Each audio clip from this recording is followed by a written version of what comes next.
Hi everyone, Andrea from Kinda Comfy Ants here. Thank you for joining me in another of my little YouTube videos. So this one is going to be focusing on an exercise called Stop, Wait, Praise. I use this all the time, especially with puppies when we're starting out, but I use it with adult dogs as well all the time, and I'm using adult dogs in this video. Primarily I use this exercise to help dogs understand what lead pressure is and how they should respond to lead pressure, aka is to help dogs understand that pulling, the feeling of pressure on their harness means that everything stops. So we no longer have access to the environment, we're certainly not moving forward with that pressure on the harness, and what we're looking to create is for dogs to understand that when they start to feel that pressure, that we need them to either slow their gait down so that the pressure releases, or turn around and come back to us, but slowing their gait down would be absolutely perfect. That would be the perfect end result for me. Dog feels pressure, slows down a little bit to release that pressure, and the walk continues nice and smoothly. That's the end goal. So the beginning of what that looks like is exactly what you're going to see in this video, okay? So building up the concept of what do I do when I feel this pressure on the lead, which is something, it's a step that I think a lot of people skip. And when I explain it in my classes, you know, that kind of light bulb goes off in people's heads when they're like, oh God, I never thought about it like that. We teach this to horses. You teach horses how to move into pressure all the time. It's pretty fundamental for horses, and not against pressure. And we don't teach this to our dogs. I think with that and position and positive proximity, I would say it's one of those top three foundation exercises for starting loose lead walking. Okay, so the other thing that I use this exercise for, which is what you'll see at the end, is to help our dogs with their disengagement skills. Disengagement from stimuli, which could be other dogs, it could be wildlife, it could be cars, it could be cyclists, okay? Whatever it is, it's helping them to be able to emotionally cope with that and then choose to disengage and come back. So there's two kind of elements to it. What I want to do as a little precursor before we move on to the real-time videos themselves is talk about how to set this up correctly. So if you watch this video and you think, oh yeah, I really want to try that with my dog, there's a couple of things that I want you to think about. So the first thing that I really want you to think about is environment. I don't want you to go, I'm going to try this exercise and take your dog to a dog park where there's 15 other dogs and try it right there. I want you to think about down at the bottom of the ladder. Start with the first step. Think about your environment and how you're going to set your dog up for success. A good question to ask yourself if you're setting your dog up for success or not with regards to an exercise you're going to want to practice or are practicing is my dog going to be able to do this in this environment so that I can reinforce it and we have a good time, and the behaviour is more likely to occur because I've had the opportunity to reinforce it? Or is my dog going to spiral, and then it just becomes him practicing the behaviour, whatever behaviour that might be, that I'm looking to phase out in favour of other behaviours? So is he getting to practice a behaviour that I don't want, and therefore strengthening that behaviour? Or am I creating the opportunity purposefully to reinforce the behaviour that I'm looking to phase in and strengthen? Okay, so that's how to think about it. Another aspect that plays into choosing the correct environment to start this, and also as you progress, is your distance to stimuli. So as again, whether it's wildlife or cars or cyclists, the distance is something to consider, and it plays back into what I've just said about what is my dog able to handle. So you have to assess your own situation, you have to assess your own dog, their capabilities, what rung of the ladder are they at, and what distance do you need to be at from the stimuli in order for your dog to be successful.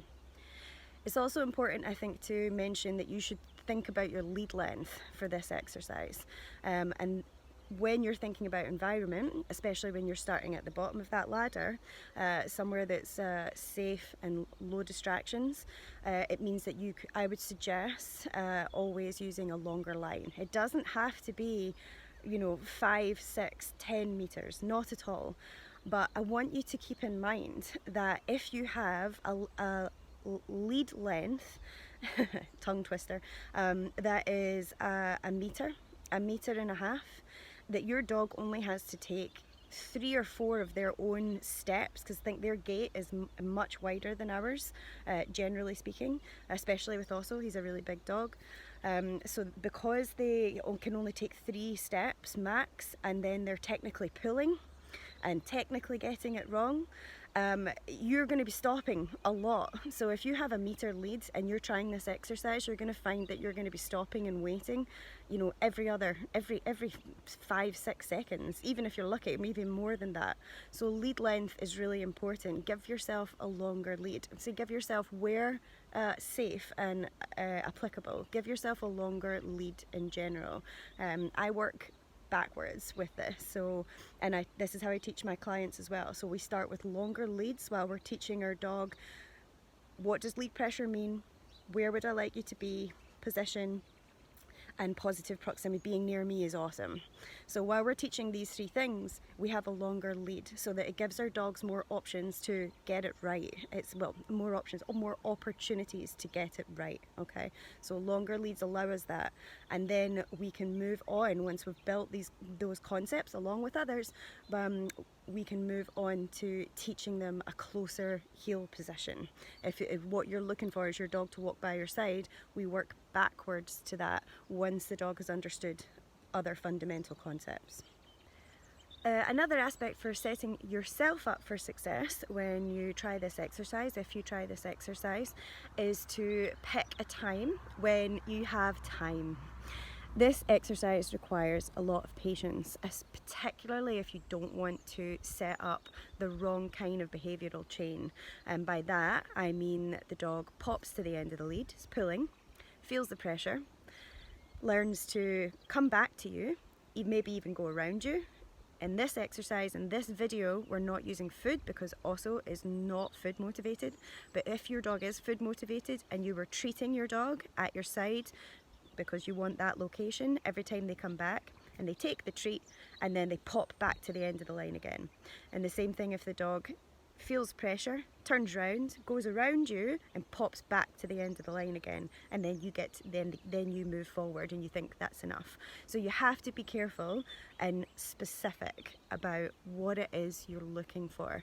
So patience is vital for this exercise. So as I said, really think about when you've got the time to do this.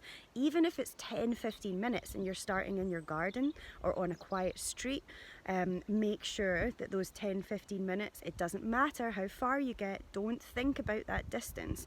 It's think about, okay, I'm really going to take my time to build this concept up for my dog.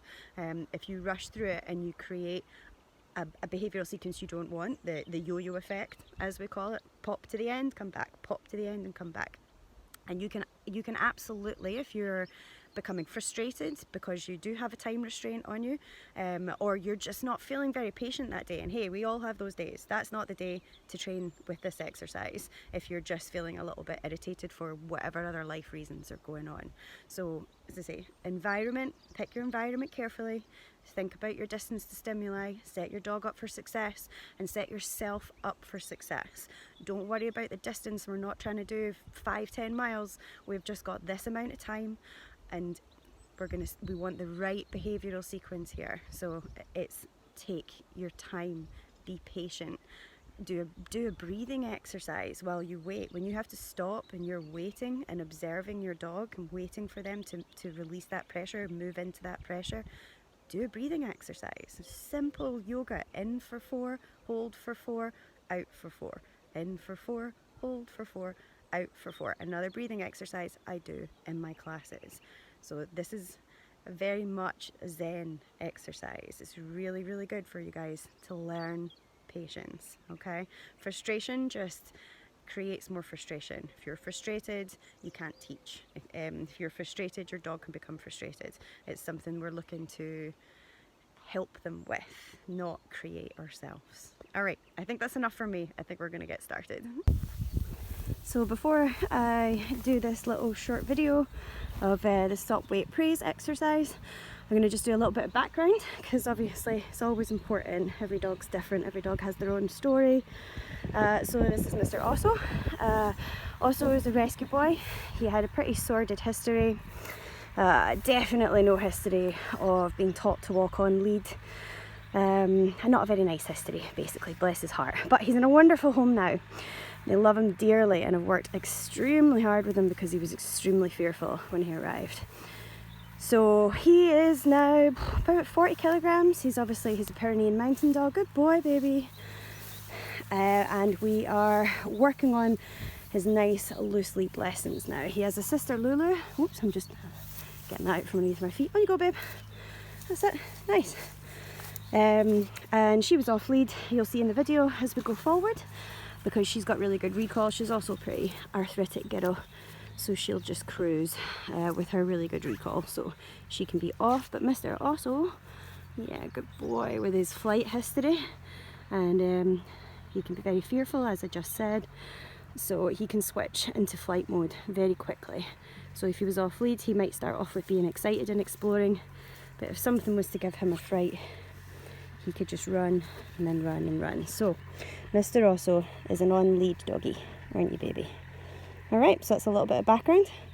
So now I'll show you where we're at with his stop, wait, praise training. Good boy. And of course, it's important to mention two things. First of all, we have been practicing this with just him, without his sister present. Of course, we've been doing it just one-to-one to begin with. In addition to that, as I go on to say more in the video, Osso is not food motivated at all. So we do not have food to work with as a reinforcer, and I'll go on to talk more about that. All right, we'll go and get started. So here we have, he's obviously wearing a one-fronted harness. We have a long lead, a nice forest lead as I like to call it, except here it's more of a field lead. This is a little bit longer than I work with, but it's relative to the size of the dog. So this is probably, I don't know, I'm going to guess, maths, 8 meters maybe? Good boy. And the only criteria that I have for him, he can sniff, he can look, he can explore his environment, he can go in water. His only criteria that I have is that I want to be with them and to please not pull me. Now he's got heaps of motivation, environmental, good boy, really nice. Heaps of environmental motivation, aka he wants to sniff and explore, and he also wants to be with his sister. Good girl, Lulu, good waiting. Oh, this gives me an opportunity to do a directional change. Come on, guys, this way. So I'm gonna, no pressure, use my voice. Good boy, come on, guys, Lulu, let's go. Yes, what a man. Good boy, well done. Come on, Lulu. Good girl. There you go. She's like, I want to continue. You can't, baby girl. That's my girl. You can see she's quite an arthritic lady, so that's why we can't do a longer walk. She's doing really well. Okay, back to Osso. Okay, so with our stop, wait, praise, as I say, my criteria is he can have the whole length of this loose lead. Of course, I've got to be conscious of it wrapping around me, wrapping around his legs, but I'm not going to freak out about it. People get super stressed. Good lad. You just need to try and learn to relax about it. You get a bit of a flow with it. You get used to stepping over it, doing little body spins. So you're going to give him the opportunity. He's been doing really well. We've been out for maybe half an hour. So we have been working on this a little bit already. So we've built up an understanding of what it is I'm looking for. His sister's just exploring to the side of us. So he's keeping an eye on her. And when he gets taught, my arm's fully extended. I'm not pulling him, yanking him back. I'm just going to stop and wait. I'm going to let him look at his sister, look at the environment. And because we're working on this, there it is. See that body turn? Good boy. I'm going to praise any attempt to loosen this leash pressure off and come a little bit towards me. Essentially, I want him to come back and take me with him. That acknowledging that I'm here and we're on the walk together. Yes, good boy, nice. And that's it. Well done. Okay, now and we can continue the walk. So because he took off so much pressure off that, like, yeah, did you want a little bit of fuss? Nice. And if he comes into me for a cuddle, I want some reassurance, I'm going to make the biggest deal about it. Such a good boy. You are so clever. Well done. Good lad. Now also is another really good example of a dog who won't take food on a walk, which is why I wanted to show this again. Good lad. We had the same in a video that I posted of Artemis. Artemis wouldn't take, he was my foster dog, and he wouldn't take food on a walk. There was too much going on. It wasn't his primary motivation or his secondary or his third motivation. He was not interested in food on a walk. There's too much else to be doing. And Osso's the same. He doesn't have his nose to the ground as much as a hound would, but as you can see, he's still enjoying exploring and sniffing and some digging. And they get to dig for field mice together. What have you got? What have you got? And now we're hunting together. Good boy. What's he got? What's he got? So I'm going to let them hang out here and do what they want to do and be dogs. And I will video again when we get to do another example of the stop, wait, praise. So now we've had a dig and we're off again. So you can cruise around, explore, and as soon as it becomes taut, my arm is raised, I'm going to stand and just wait. This is not a battle of wills. This is not a battle of strength.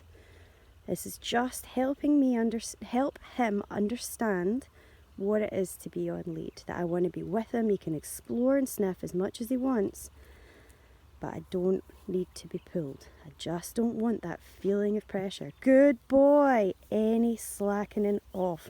Praise. Good boy. What a nice dog. What a good boy he is to me. If he goes to the end again, now this is understandable because you see Lulu's up ahead, and again I've done this in another video. It's difficult for dogs who have to remain on lead to learn that other dogs go up ahead. It's just the way that it is. Sure, it's a bit unfair, but you know what? They can learn. They can cope with it. Good lad. It might just take him a little bit longer to decide to come into me. So again, I'm just going to wait. He's having a wee sniff, seeing if he can pull me forward just a touch. We've got a distraction of a tractor up by our left hand side. Good boy! There's the decision. Good man! And if he cruises off to the side, again, so I'm a bit taut, I'm just going to wait. Good lad. And I completely understand why he wants to get to his sister. Nice shake off. Good boy! Here's the thing to remember if you don't get too stressed out about he wants to get where she is. He has got, I mean, how many meters squared to explore and sniff there? Good lad. Heaps and heaps and heaps. He doesn't have to get to that one tiny spot that she's at. He's got so much that he could sniff and explore on a lead this length. He just needs to understand that as long as it's within this radius of me, which is a big radius, good boy, then he has heaps of freedom. Very good boy. Nice. And there we go, back to the loose lead. Really, really good. Okay, let's go. Nice attention noise. Yes, let's go. That's it. You got it. He's like, what? You coming? He's got two distractions, a tractor to his right and Lulu to his left. Good boy. Good decisions though, with no pulling. Good boy. Just my voice and access to the environment. Don't need to be yanking him around. Good boy. Good girl, Lulu. You are a good girl too, baby. So as long as he is not pulling me, he can sniff as much as he wants. A little bit taut, I'm just going to wait. There we go. Good lad. Move into pressure. Good boy. Good boy, baby. Nice. Nice. Yeah, good lad. And we can continue our walk. So got some nice examples. What, you standing on your lead? There you go. That's it, you sorted it. You did, you sorted it by yourself. There we go. Some patience. Patience is the biggest component to doing this, especially when you don't have a dog who's toy motivated or food motivated. You have to have patience. So here we go, my arm pops up, I'll just wait. Yes, good boy. Any movement towards me. Good lad. I don't need, I've got so nice and loose now, I don't need heaps of eye contact, but I might ask for a little bit more proximity. I don't need to pressure him for loads of eye contact here. He is in the room with me, as they say. He is engaging. Good boy. It's nice for him to have choice. I'm not constantly prompting him. I'm not constantly calling him. I'm not constantly asking for sits. I'm just letting him enjoy his walk with my single criteria.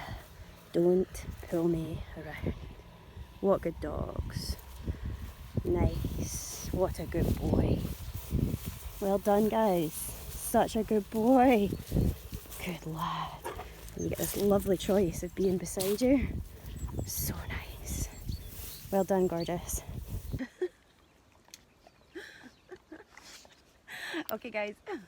I hope you find that a little bit useful and a little bit interesting. Oh, bless you, darling. I know you're such a good boy. I did want to add in the second day that I filmed for this video, especially because we saw a hare, and it's just really interesting to see in real time how this exercise can be progressed and how it can help with your walking, especially when you see that stimuli.